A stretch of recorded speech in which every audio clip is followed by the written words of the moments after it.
Joseph, welcome to the Coffee Pod. My name is Chishi Zed. Drink the coffee, it'll make you feel better. Guys, the wall is back.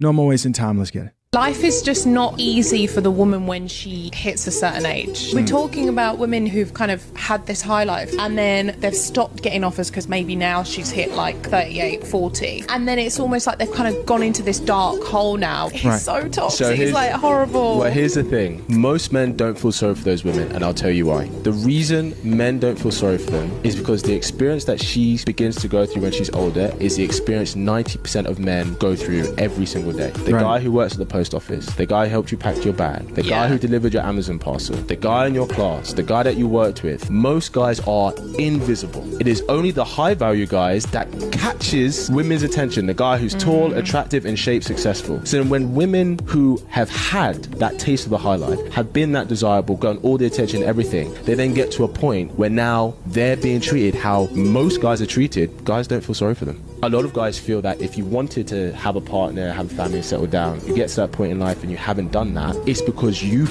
because you definitely had an abundance of opportunity to do that. So yeah, it's tough shit.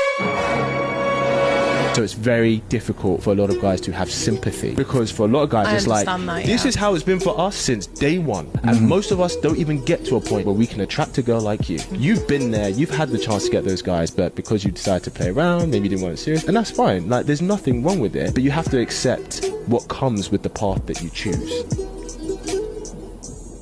Look at her face. Yo, man, this chick here was stunned by the amount of information that she was trying to process. You guys, we have to get her face here on screen. She was shocked, right? This is the face of somebody who, you know, like when you drink too much coffee, you know, guys, too much coffee, if you're not ready for it, you know, it gets you anxious. You know, you're driving around thinking like, whoa, you start wondering if caffeine should be legal. That's what's happening to her right there. You know, she's sitting there like, hold on a second. I need a moment. Joseph, guys, listen, let's take a moment real quick to talk about something very important, and that's censoring on YouTube. There is coming a time when I believe content like this on the Coffee Pod will not be allowed on platforms like YouTube. Big surprise? I don't think so. Right? I think to most of you guys, you probably can see that happening. The question is, what can I do about it? Well, I can't do anything without your help. One of those things is me promoting other avenues where you guys can reach me. So the first platform I'm going to promote is my Instagram page. Follow me on Instagram. This is important because one day you may log on here and I may be gone. And if you've been with me for a while and have seen me accomplish things like my first 100K subscribers, shout out to YouTube for the plaque, then you personally know how hard I've worked and how much time I've put into this. And of course, I couldn't do anything without you guys. So if you want to keep in touch anywhere else other than YouTube, make sure you follow me on Instagram. It's important that you do this. And I know some of you don't have IG.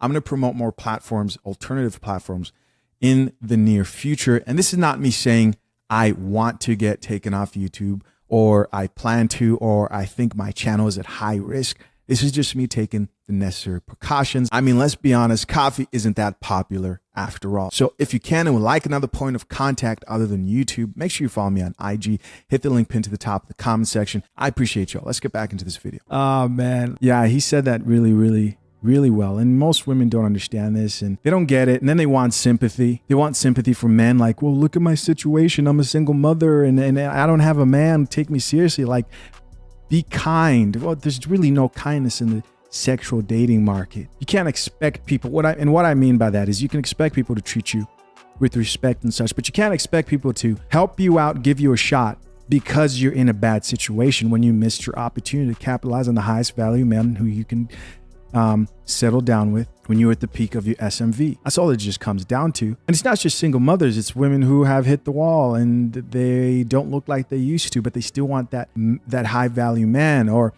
you know, the women who have been traumatized from too much D from the past or whatever it may be. Deciding to understand and sympathize is like a woman giving a man coochie just because she feels bad for him, right? Oh, look at you, you're fat and broke. Let me give you some of this good coochie. It doesn't happen. It does not happen. Let's check out some of these comments, see what the people have to say. First comment here says, legit smacked some accountability into her and she was in shock. There's another comment that says, you left her speechless. Yep.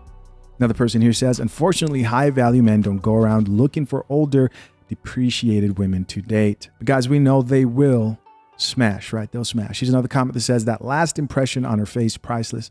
Another comment here says, not one lie told. Another person here added, she really said life isn't easy for women, with the dead emoji. This comment actually turned into a thread, followed by this other person who says, haha, they're clueless. Somebody else here who added, holy shit, that's hilarious. Somebody else here who says, women are too funny.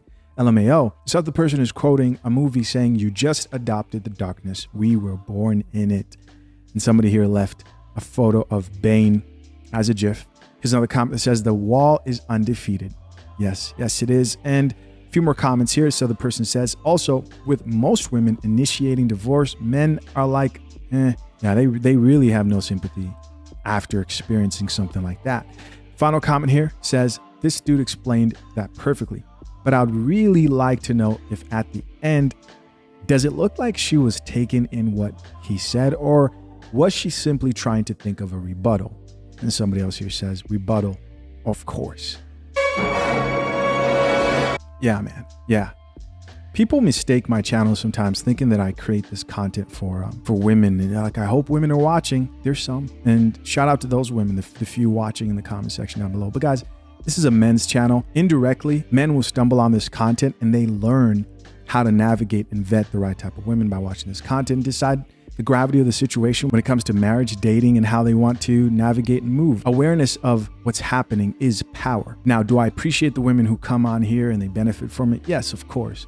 But the job of trying to convince women why coffee is better than tea is just, I don't know, man, it's not for me. There are other people who are into that. They'll go back and forth, they'll argue, and they will stress you out. I'm not that guy. But you know, shout out to the percentage of women who do drink coffee here in the coffee pod. Till next time, guys. I'm out. Peace.